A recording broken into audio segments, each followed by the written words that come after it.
Hey, what's up, everybody?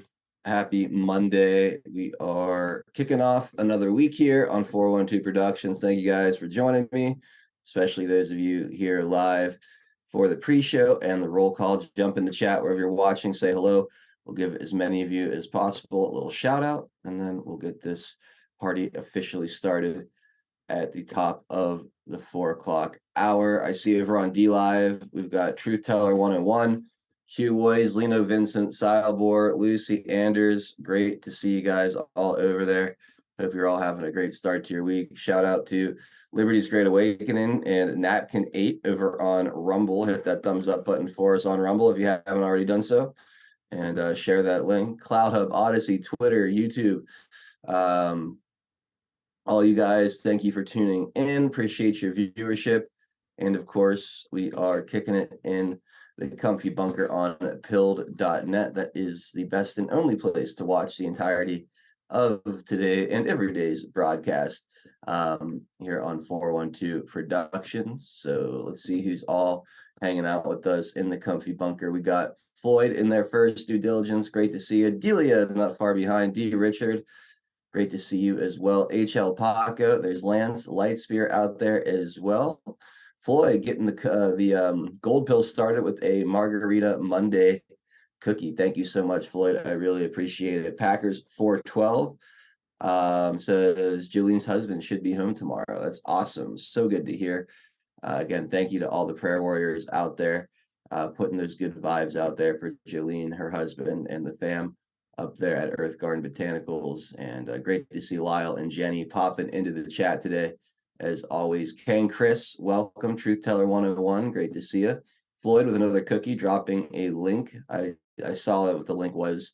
I'll have to watch that at some point. It's a little 20-minute video by Benny Johnson. So I'll have to check that out maybe after the show.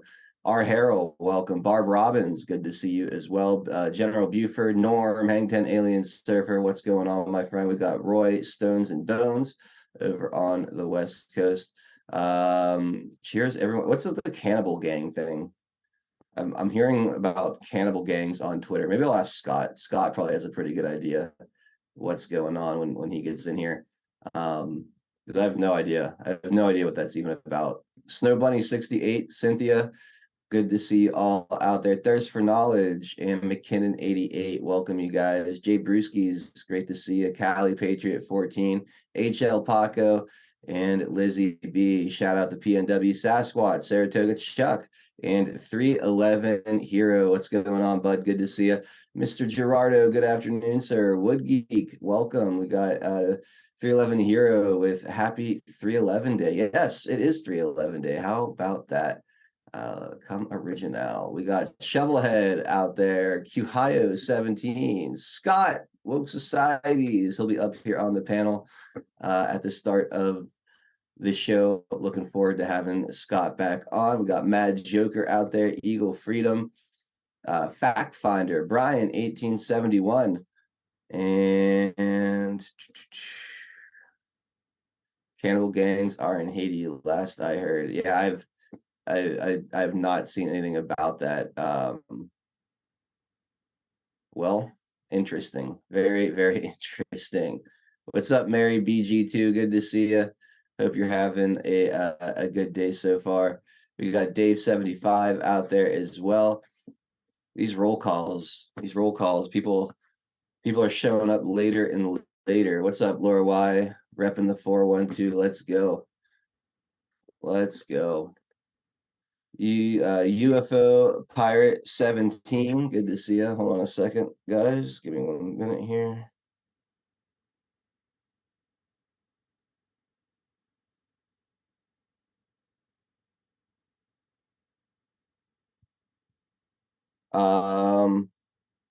Yeah.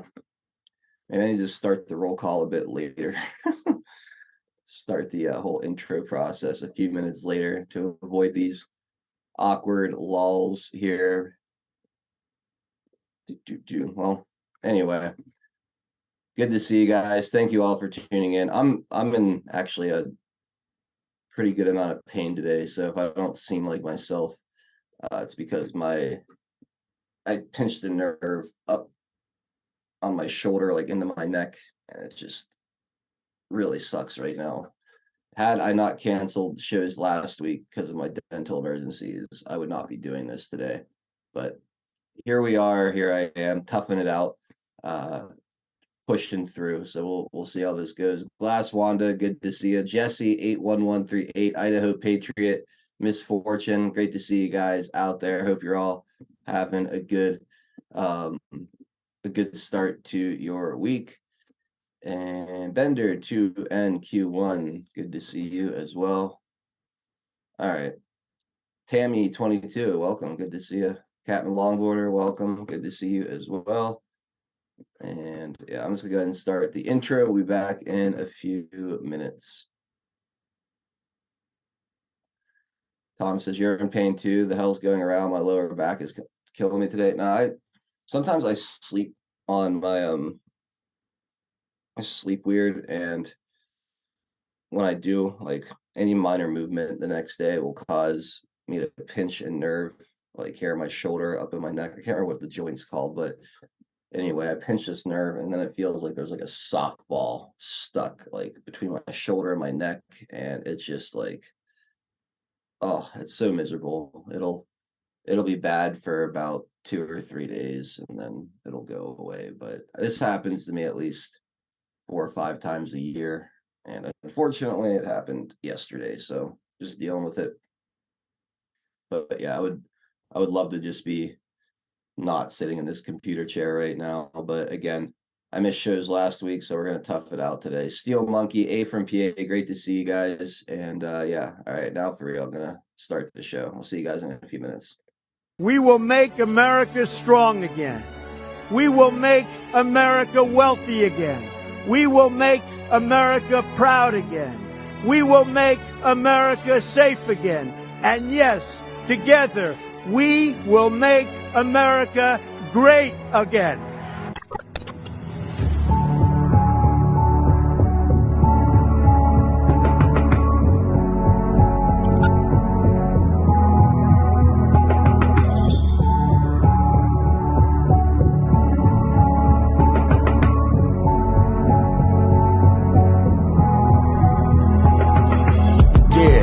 Y'all for tuning in, Patriots United, doing what we gotta do to win. Be addicted, the MS7, now we're moving in. And once we take over, we won't ever move again. Where we go on, we go all, I say it with pride. No, we won't run, we won't fall, we're right by your side. The demons have taken hold, but none of us will abide. Stand strong and stand bold, that's how we'll survive.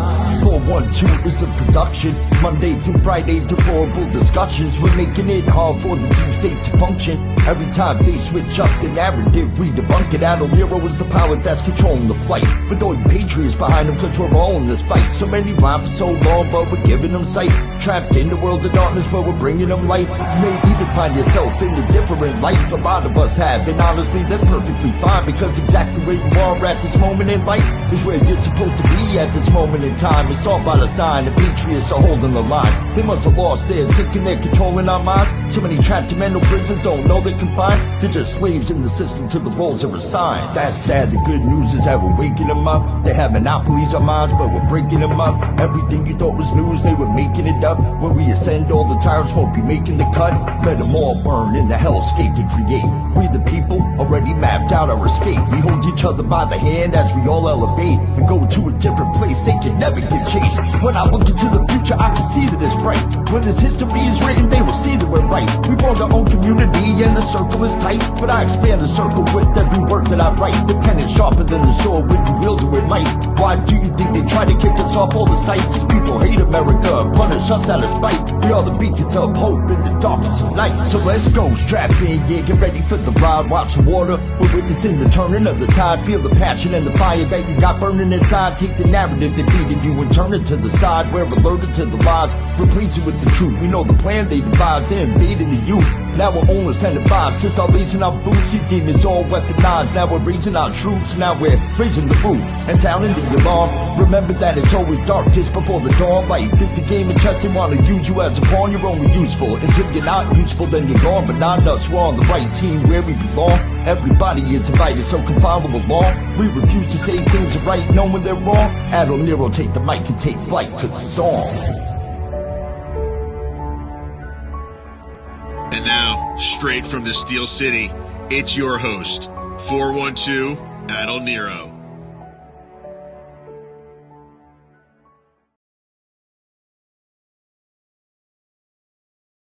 Boys.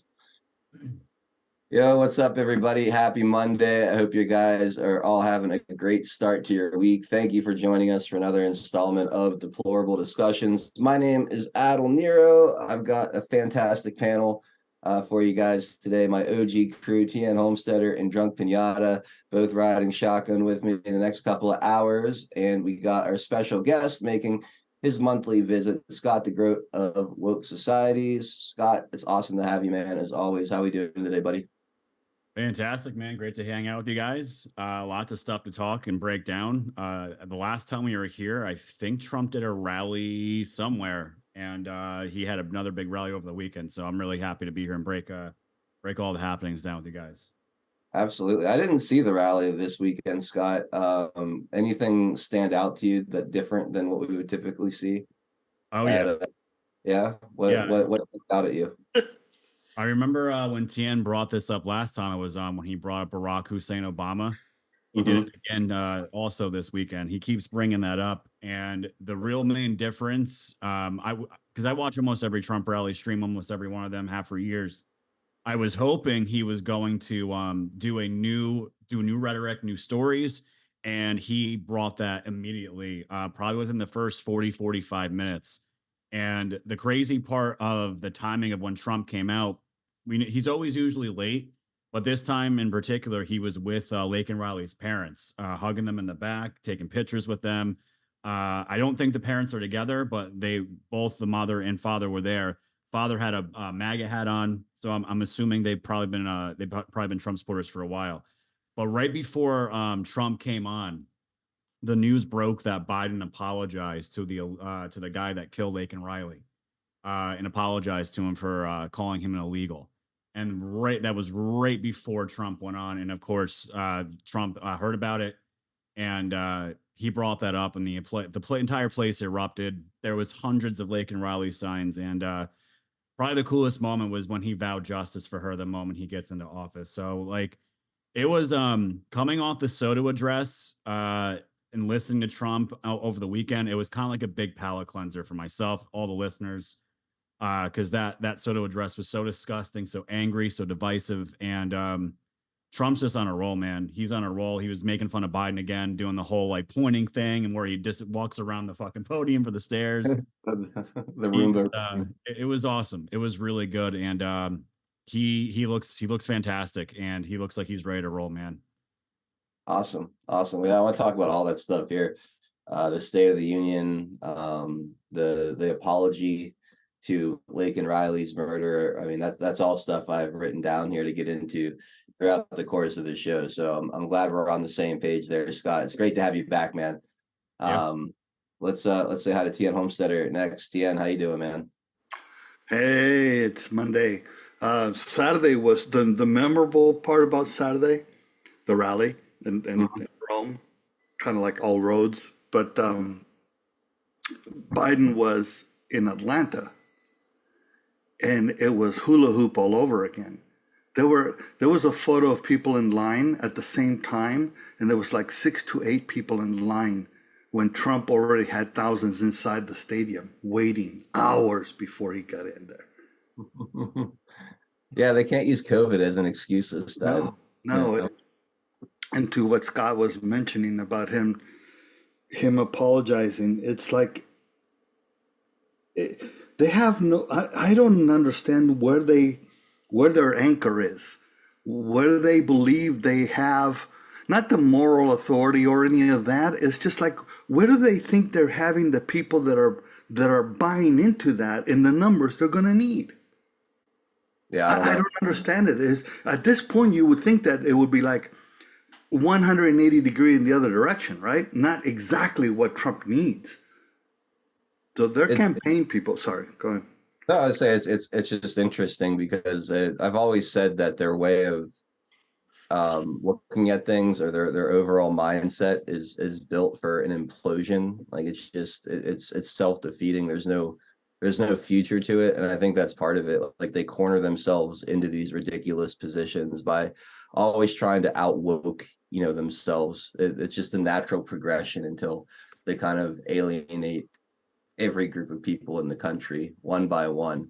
I just think that's just the natural way these things progress with the progressives. So That is true from the individual, I guess, but and I'm not disputing that, but they have campaign managers, they have focus groups, they do everything by how does it make people feel.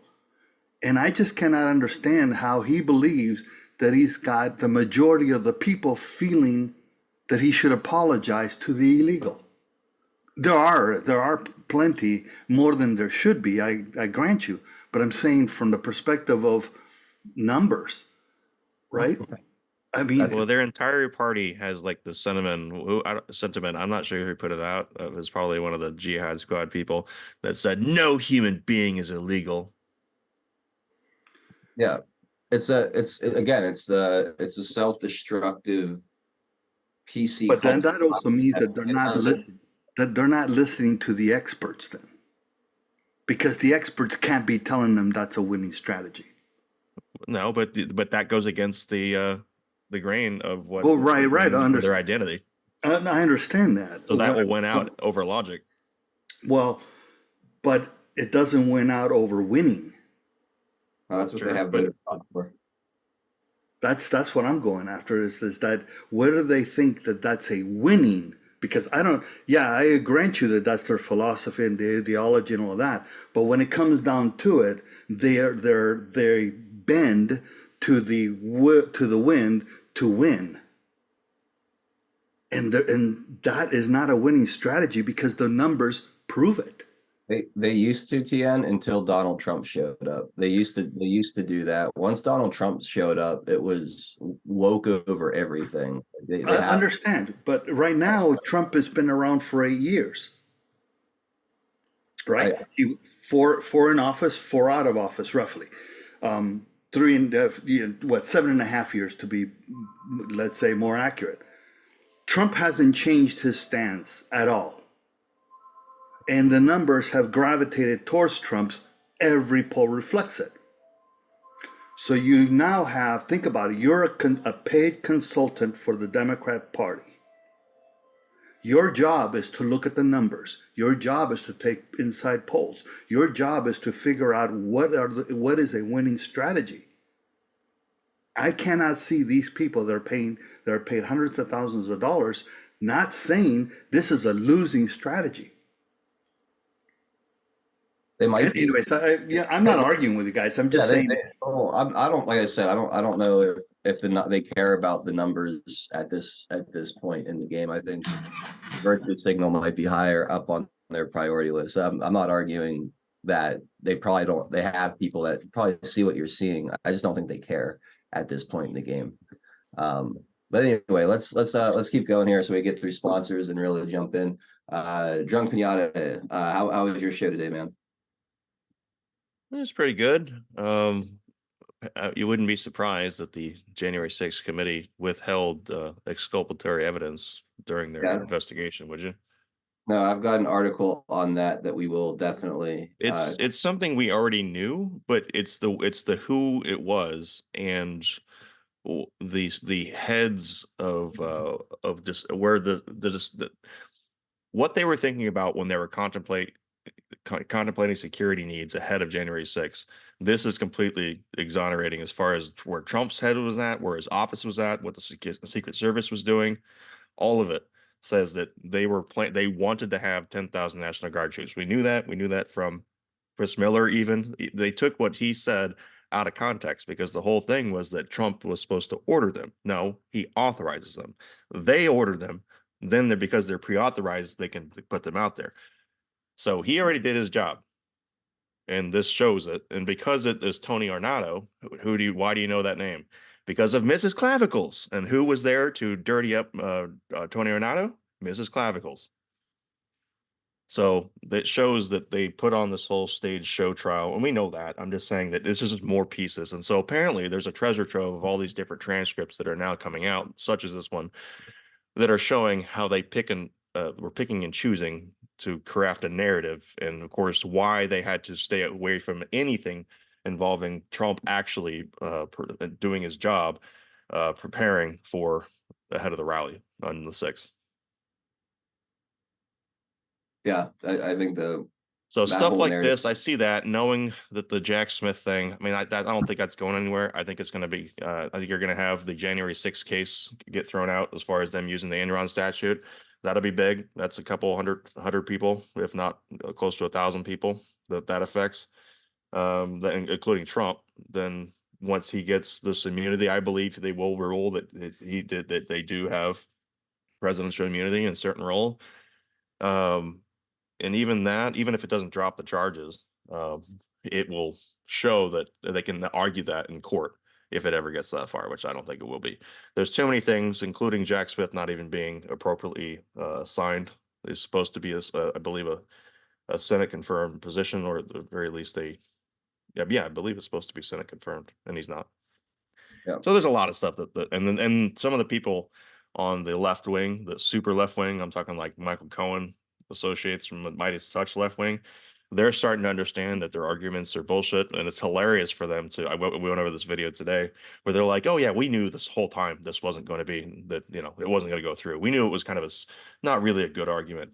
I covered their videos. They've been telling their people the entire time, this is sound logic. We're going to win this 9-0. They lost it 9-0, and then they're doing the flip flop thing. Well, it's like, yeah, we kind of knew that. It's funny to see them kind of pivot like that when they have to retain their audience who's like hanging on their every word, even though it's lies. And so I don't know how many times these people can watch this, people in the left-wing media, the news media in general, and get things wrong and just continue to be like, oh, well, we'll try next time. I don't get that mentality. But of course, that's because we're escaped from the narrative matrix.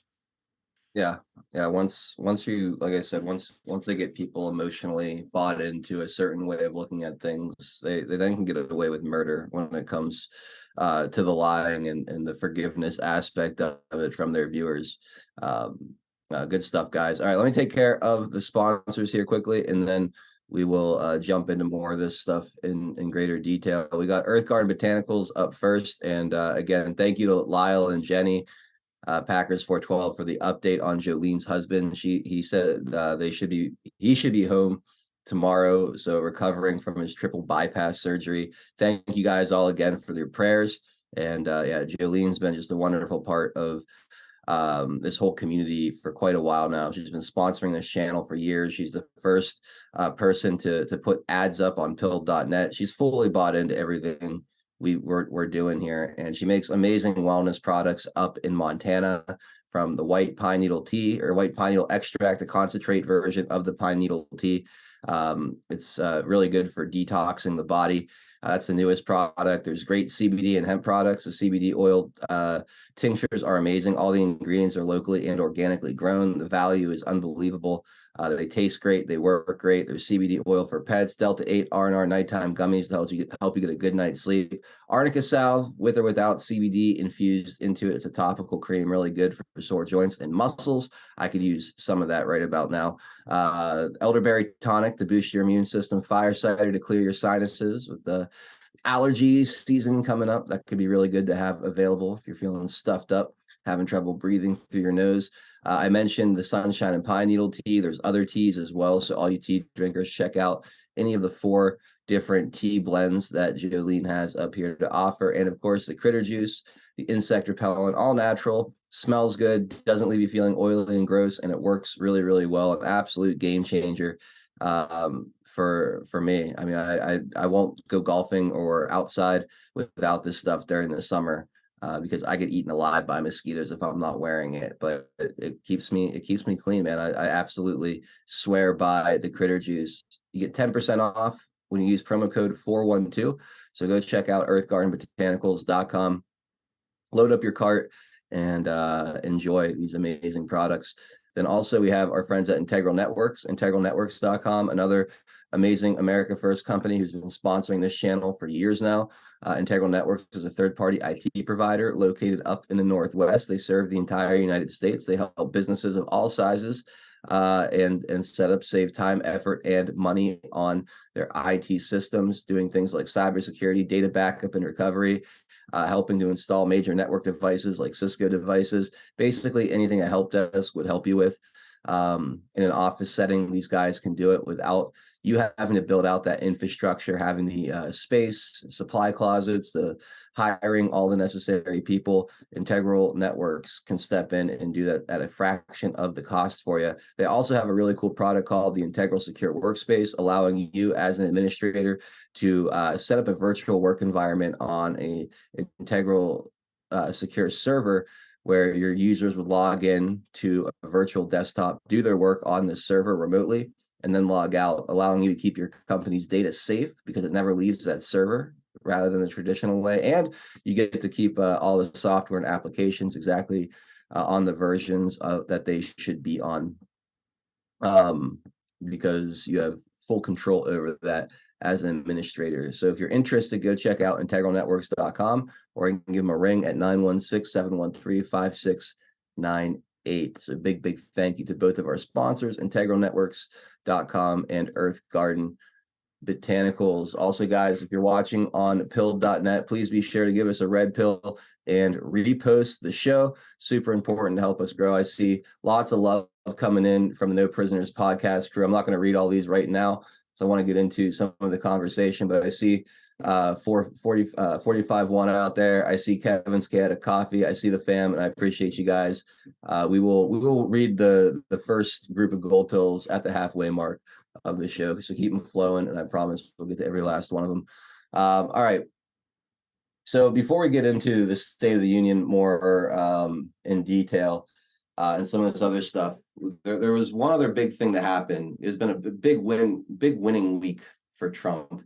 The past 10 days have been awesome, Scott. We've had 9-0 victory in the Supreme Court on getting him put back on the ballot right before Super Tuesday, where he absolutely wiped the floor with Nikki Haley, forcing her to suspend her campaign, and has become the presumptive nominee for the Republican Party. How big was it that you got a unanimous decision with no dissenters in the Supreme Court? And what did you think about Super Tuesday, the performance on Super Tuesday? Were you surprised? Not surprised, I guess that's not the right word, but did it end up the way that you thought it would? Yeah, I did, and I was happy. I'm happy he crushed Super Tuesday, and I was happy he got the 9-0 decision. And what I was hoping for, especially from the Supreme Court, was to get a decision that did not induce more chaos. Right? I think I might have said that in your show last time it was on. With all this crap that they've been trying to do, the fact that that Colorado had the balls to go up there and we heard it when they presented their case, right? The justices, even the liberal justices, were like, this is like, this can't, they don't see a way how they can justify a ruling that was going to be going to the left side on that. And it was awesome to see, because if it was like a 5-4 decision, then you could see there being a problem, right? Even more of a problem with the corporate media, more of them justifying that that Trump should be taken off the ballot, but it wasn't that. It was a sweeping decision, and that was it. And because I was always thinking, if they do rule the other way, do they honestly think this is just going to stop with Trump for future presidencies? Because that to me is more of the problem, because they're going to go after Trump. They've been going after Trump since he started. Are we going to go through this 2028, 2032? Are we going to continue to go down this road? And hopefully that precedent's now set, and that is all set. That's all said and done. As far as the Super Tuesday, it was the message that I was hoping that MAGA and the people that are joining Trump are sending to the country. And Trump still calls us the silent majority in his rally speeches, but we are far from that, dude. We're even stronger in 2020, I believe. And you can see that, like Tian was talking about, with the poll numbers where people are moving. We have the culture, we have everything, and it's the exact reason why the Democrats are bringing these illegals, because their policies don't work, and that is their new voter base. That's essentially what they're hoping for. And that's the only way they can add district seats, all those delegates, all that stuff. And it was the message that Trump and we needed. So I was all good with it, dude. All good with it. I think it was Vermont. Vermont was the only state, I think, that Nikki Haley won. And that was because there's an open primary. And I don't know why states have open primaries. It's a terrible idea, but I did laugh my ass off when she won the District of Columbia. That to me was that was an endorsement in itself. Those are her people. Yes. And it was great, man. It was absolutely great. So Trump's got he's got all the momentum right now, dude. So I'm positive, and I think he's gonna win in November. I really do. I know they're gonna absolutely try to cheat, but I just don't see the country accepting a Biden presidency stolen again in any kind of capacity. I just don't. Let me ask you this, and then Tian, I want to hear what you have to say. But real fast, Scott, was there ever a doubt in your mind that Donald Trump would be the nominee in 2024? Because you see a lot of the headlines after Super Tuesday, biggest political comeback ever. Like they make it sound like a Cinderella story. Like he beat all the odds to get back. To me, like, and I don't want to speak for Tien and Pinata, but just doing a show with these guys every day for the past 3 years, I don't think there was ever a twinge of doubt that if 2020 wasn't going to be fixed, like Donald Trump was going to be right back there in 2024. Are you surprised by this like Rocky Balboa style reporting on this? Like this guy's an underdog somehow within the GOP. Like this is unexpected that he's back in this position a few years later. Yeah, it's not surprising to us, and I don't mind the Rocky Balboa underdog, because I guess if you want to compare what Trump's doing compared to all the other past presidents, I mean, who in history are you seeing people show up for a president like this, despite all the things that he's gone through? To me, we're never going to see another Trump again. So yeah, if that's their way of kind of trying to diminish Trump, that's fine. But to MAGA and everyone, like all you guys here, this wasn't a surprise to us by any means. This was the only choice, and Nikki Haley she's a Democrat. That's just to call it what it is. She is. And Nikki Haley, right off the bat, every single time she spoke, she had to remind everyone that she was a conservative. I don't know if you picked up on that. She had to say every time, so you guys know I am a conservative. And if you have to remind the people who you are every time, I'm going to probably believe the opposite. So yeah, that means yeah, your actions and your words aren't really matching up, huh? right. Tian, you're gonna pop in and say something, man. Go ahead. You're on mute. I don't know if you're still trying. Sorry. She was shut out more than she won, or even placed, I should say. And Vermont, she only got 9 out of the 17 delegates. They have not assigned 8 delegates.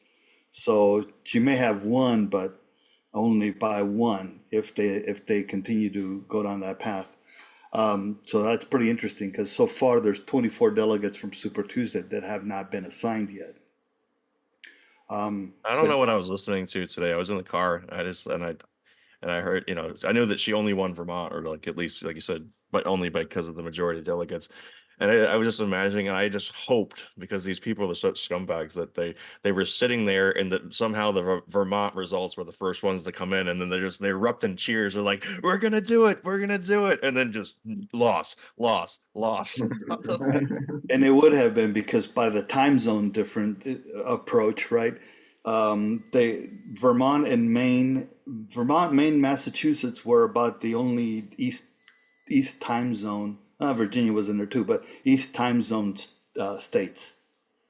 So yeah, it would have been, and the early numbers for Vermont were looking good for her, but it's ridiculous from the perspective that she never had a chance. I mean, she mustered a whole 93 delegates the entire time, the entire up to the end of Super Tuesday.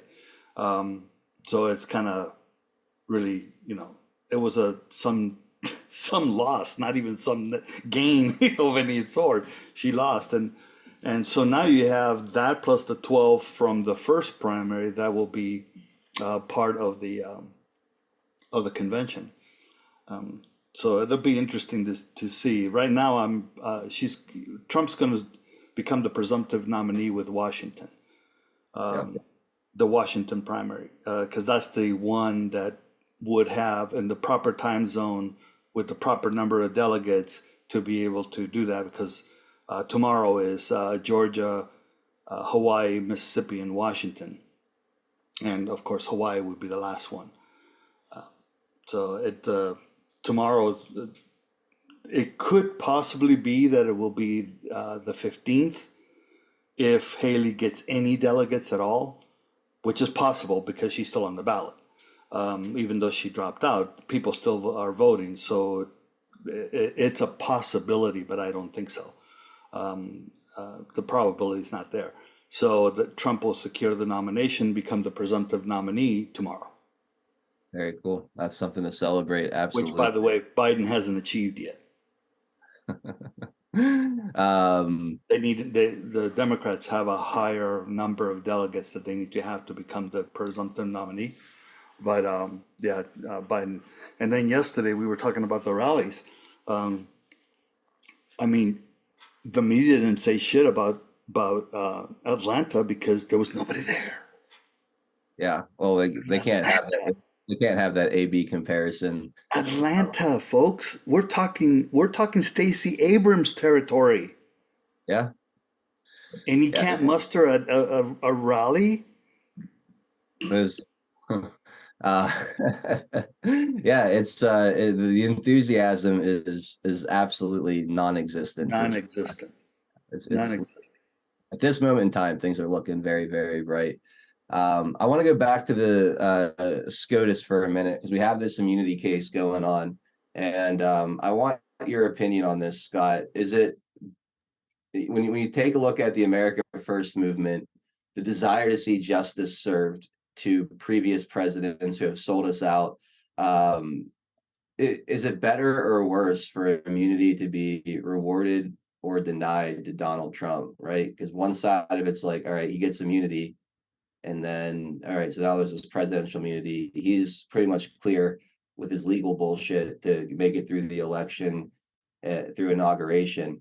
Yeah. On the other side, if there is no presidential immunity, if and when he gets in, Biden, Obama, Bush, all these people need to be looking over their shoulder for the things that they've done as president as well, right? So where do you stand on this? Like, how do you want to see this play out with the Supreme Court? I know a lot of people want if he doesn't get the immunity, it's going to open up it's going to be open season for other presidents and stuff.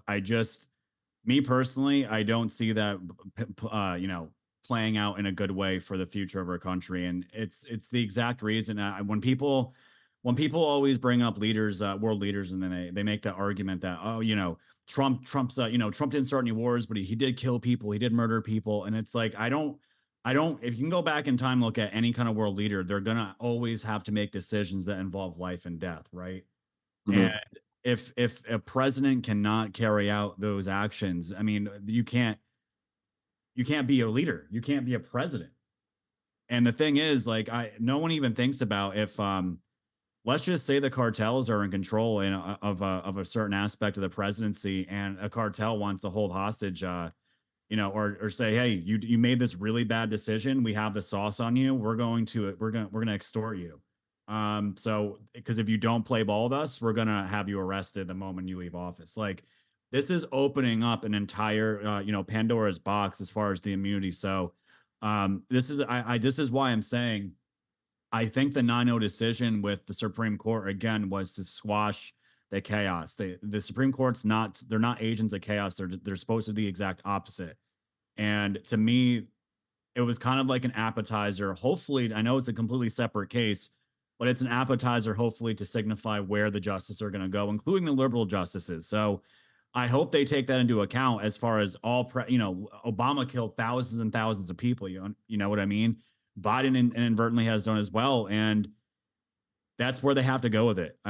He's got to get that immunity, because if he doesn't have the immunity, I don't know how you can be a president. And especially with what's going on, what Trump wants to do with the border, you don't think some illegals are going to end up getting killed when he comes in and does his deportations. There's going to be a lot of angry people that were promised. And, I don't know how Trump plans on doing it. If it's ICE, military, a combination of the two.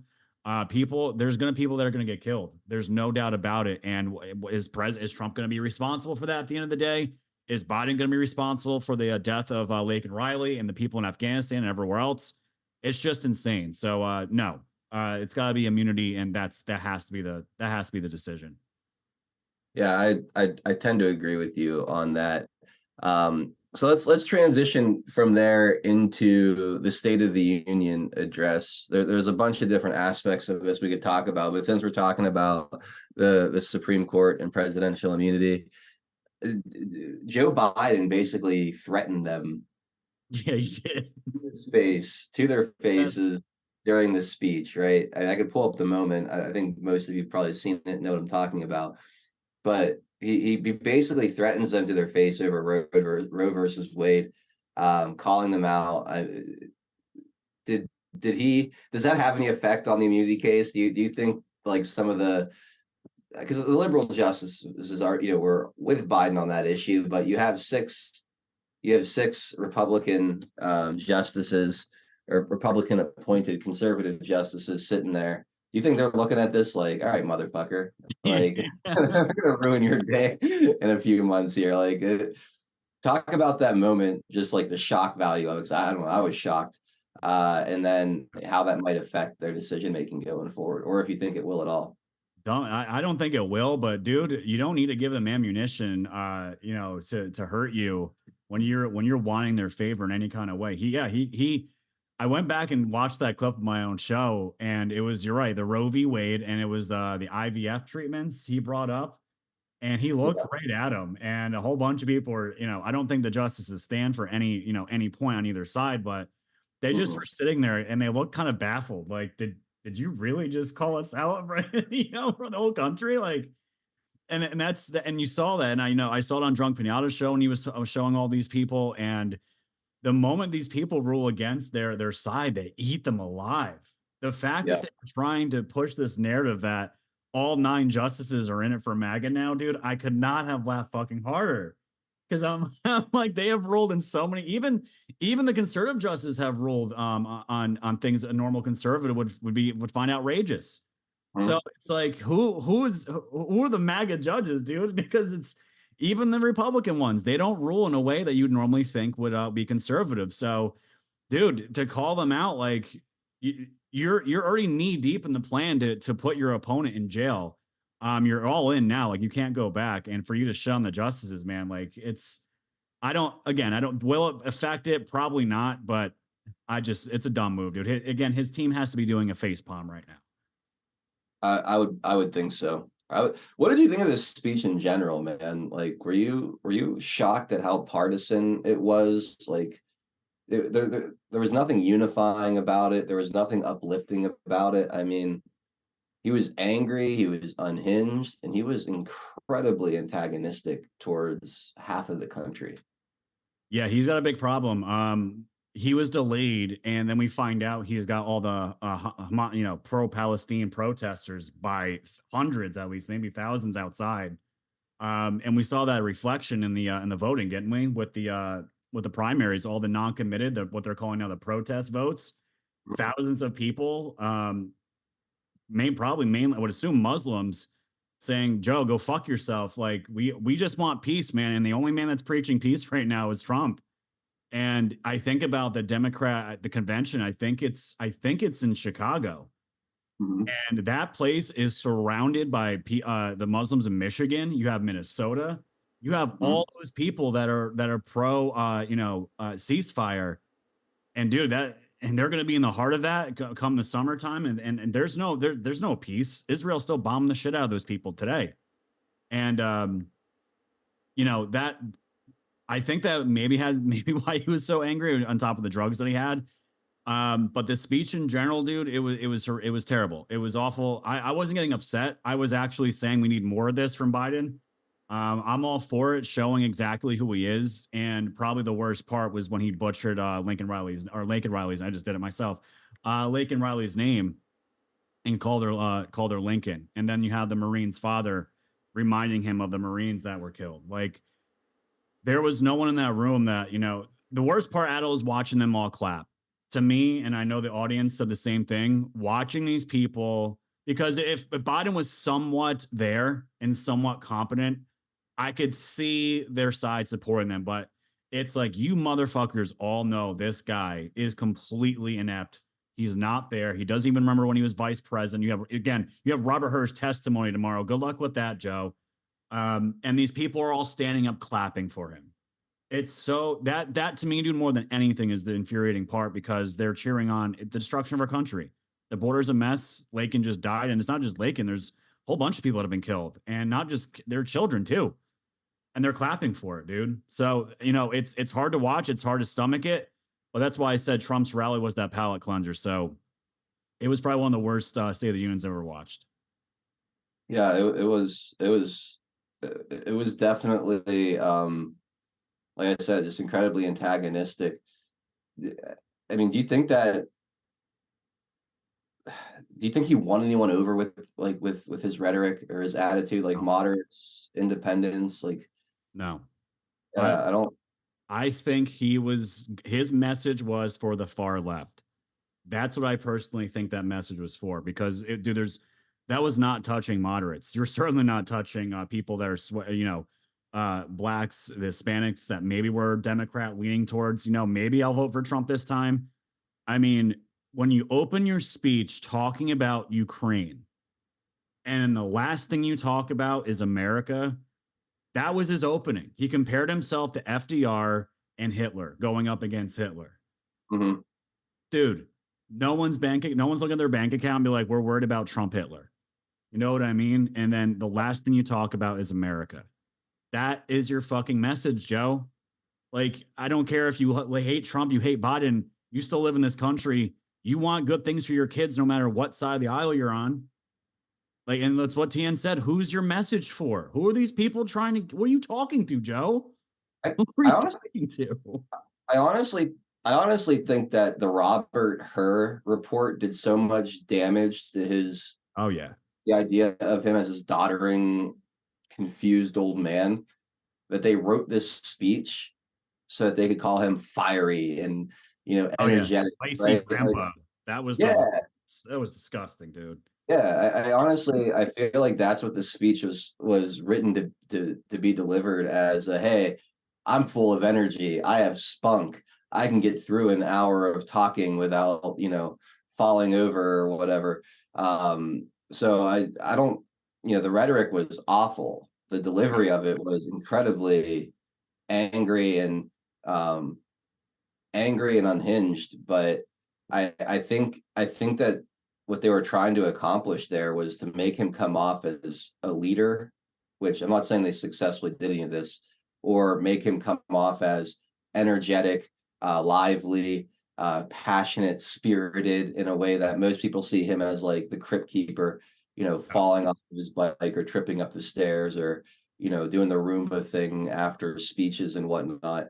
I really think that was a big part of it. Tien, when he brought up the convention in Chicago, you came off mute. Did you want to say something about that?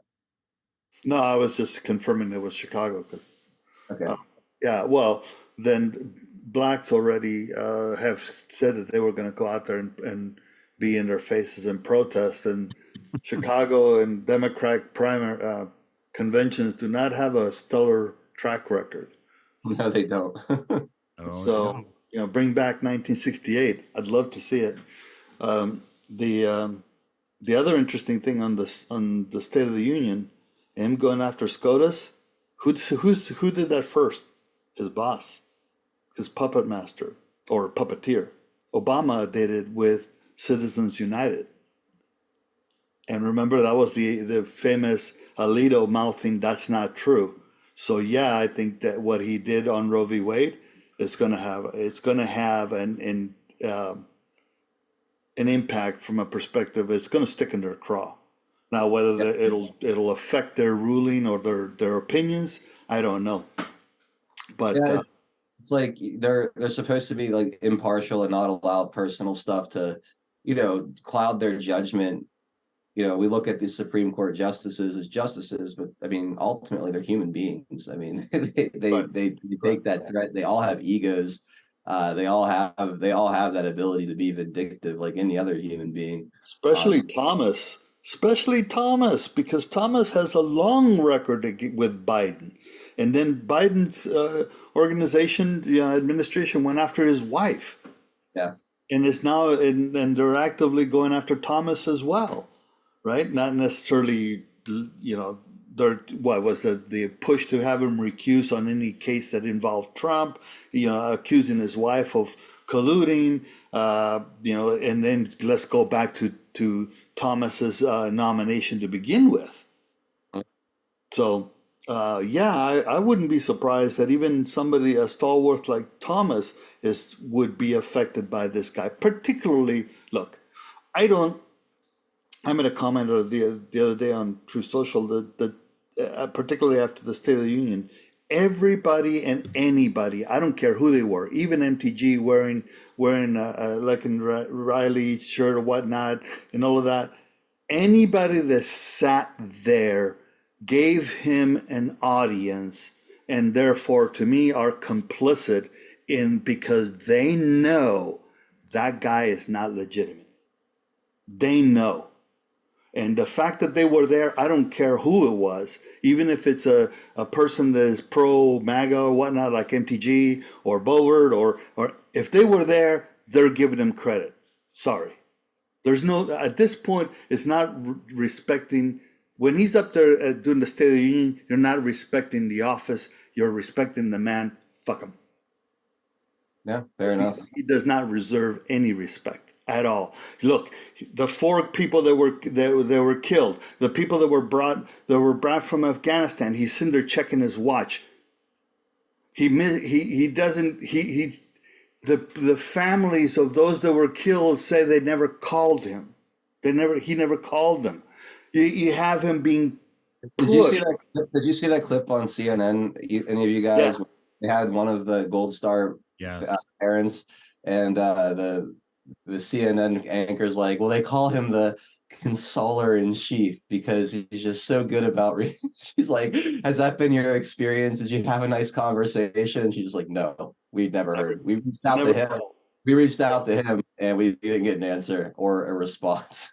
Like, right on CNN. It was beautiful. But no, your point's well taken. Your point's well taken on that. And you mentioned the heckler that got arrested, that was yelling about the Marines that died. So he gets arrested. He gets charged with a bunch of misdemeanors. The protest that blocked the motorcade and made him 20 minutes late gets absolutely nothing done. Code Pink got nothing when they were heckling Trump. Yeah, like, so why? Again, the 2-tier justice system is always on blatant display here. If you're on the left, if you're associated with the left, you could get away with these things. If you go against the left and heckle Joe Biden during his speech, it's handcuffs for you. We brought up the Lake and Riley thing earlier in the show. Joe Biden, I don't think he was planning on saying her name going into that. I think no, he got pushed into it. Yeah, good for MTG for kind of like handing him the pen and getting him on camera, telling him say her name. He screws it up, calls it Lincoln Riley. Then he goes on to say she was killed by an illegal immigrant, and then he comes out and apologizes for it. Let me see if I have the clip here. Where did it go? Here it is.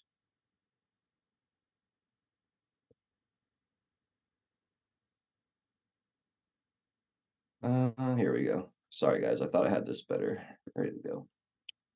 Yeah, and I think he just says illegal. He's an illegal. It's like when your great grandpa would call everyone Oriental. Yeah. I noticed the look of surprise on your face when you walked into the chamber and you saw Congresswoman Marjorie Taylor Greene. It was priceless. You feigned shock at seeing her. But during your response to her heckling of you, you used the word illegal when talking about the man who allegedly killed Laken Riley. An undocumented person. And I shouldn't have used illegal. It's undocumented. And look, when I spoke about the difference between Trump and me, one of the things I talked about on the border was that the way he talks about vermin, the way he talks about these people polluting the blood. I talked about what I'm not going to do, what I won't do. I'm not going to treat any of these people with disrespect. Look, they built the country. the reason our economy is growing. We have to control the border and a more orderly flow, but I don't share his view at all. So you regret using that word? Yes. It's just Read the fucking law. Read the fucking law. The law says illegal and alien. Yeah, it's so funny to me. They didn't build the freaking country. Legal, and then I'll if I may, I also got on True the Vote and Greg Phillips, because he came out and did a little video where he was talking about non-citizens, and he's got the numbers, non-citizens, and I went and I made a comment to him, directly to him. Not, I don't know if he'll see it or not. People understand the frickin' language and how they're manipulating the language. There's citizens, there's naturalized citizens, there's legal residents, everybody else is illegal.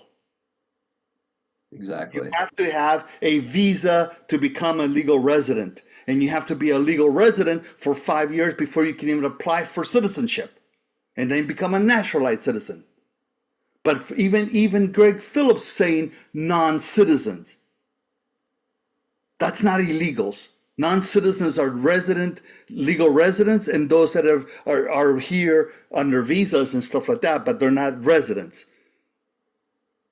So, and that's why illegal aliens is the proper terminology. Anything else is trying to soft pedal and inculcate that whole ideology, just like he was saying, oh, I'm not going to disrespect them. You're not disrespecting them by calling them the legal terminology. They entered the country illegally. They're illegal aliens. They weren't invited. They were allowed, but they're illegal.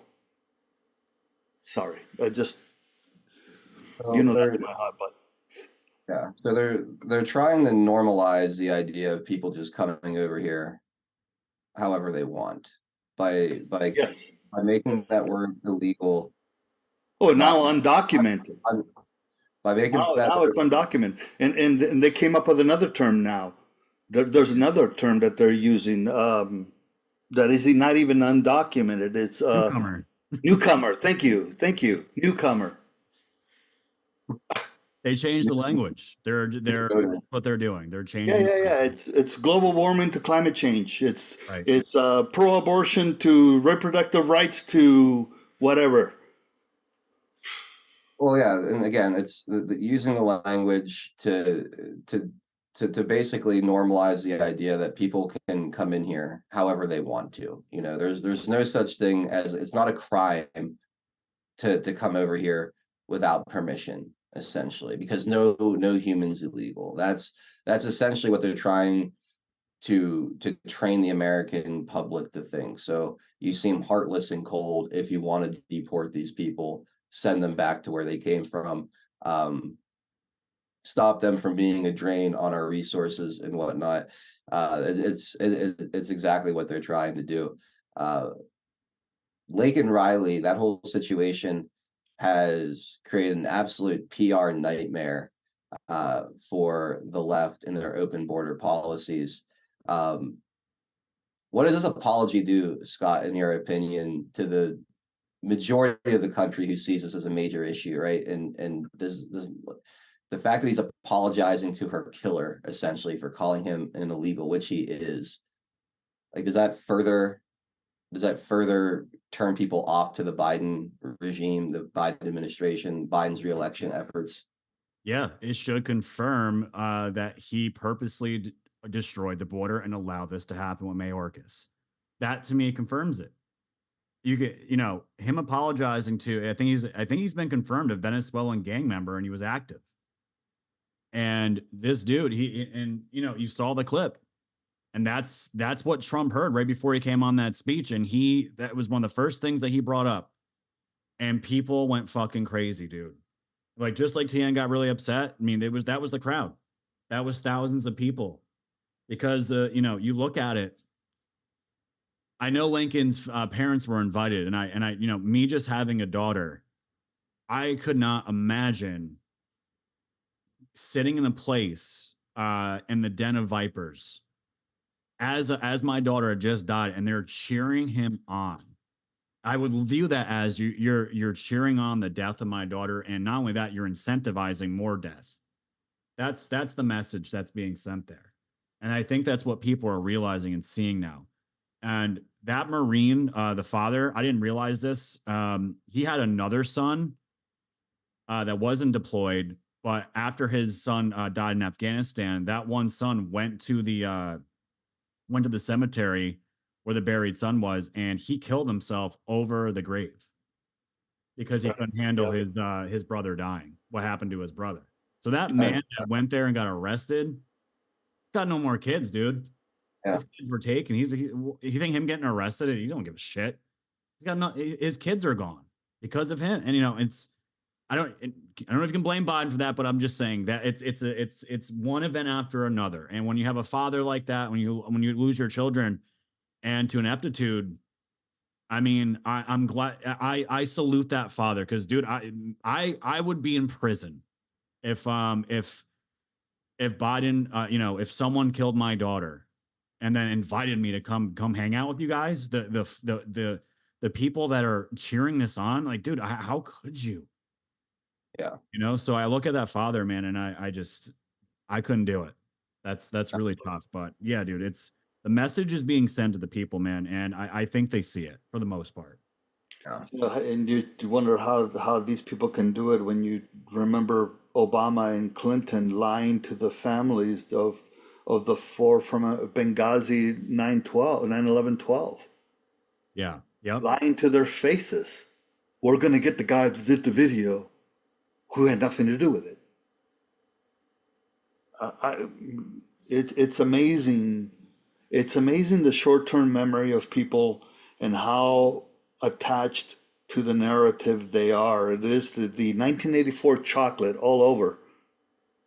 Yeah. The chocolate ration move, right? Yeah. It's something we see on repeat, or we have seen on repeat here. Since I've been doing a show, we've been using the chocolate ration as an not analogy, but as a parallel to so much of what we've seen and how the general public, the normies, interact with these narratives. All right, we have to go to our exclusive part of the show. Looks like Rumble's having all kind of issues today. Only 120 viewers over. That's like a fifth of what we normally see. Rumble is jacked up. Bad is Rumble. Rumble's audio is messed up. He never looks at Rumble, but audio is, well, I mean, I don't know if you guys can hear me or not, but Pilled.net is working absolutely wonderfully right now. And that's where we're going to finish up the show exclusively, is on the home for free speech, Pilled.net. I've got links in the Rumble description. I'll throw them in the live chat as well on DLive and on Rumble. Hold on a second. Oops. Here we go. All right, so let me throw the links out there. We'll play a quick little video. We'll come back on the other side. Officially say goodbye to all you guys on these other platforms if you're not going to jump over, and we'll finish off the second hour. We'll be back in 60 seconds, guys. Pilled.net is proud to host 412 Productions exclusively on the true home of free speech. To continue watching the show, we are here to help you over to Pilled. If you're new to the platform, just click on the welcome link provided. It will then automatically walk you through signing up for your free account. If you already have a Pilled.net account, follow the link provided directing you straight to 412 Productions channel. We are excited to have you join the Pilled family, and if you have any questions at all, please email support@Pilled.net. Enjoy the rest of 412 Productions on Pilled.net. Free speech lives here.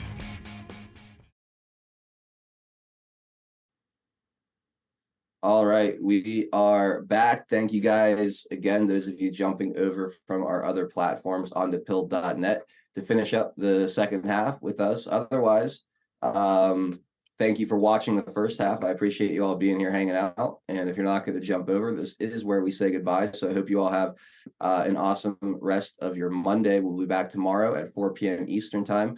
We'll be doing music and phone calls tomorrow. A little Taco Tuesday for our Tuesday broadcast. So jump on in, if you have something you want to talk about, be prepared to call in, say hi.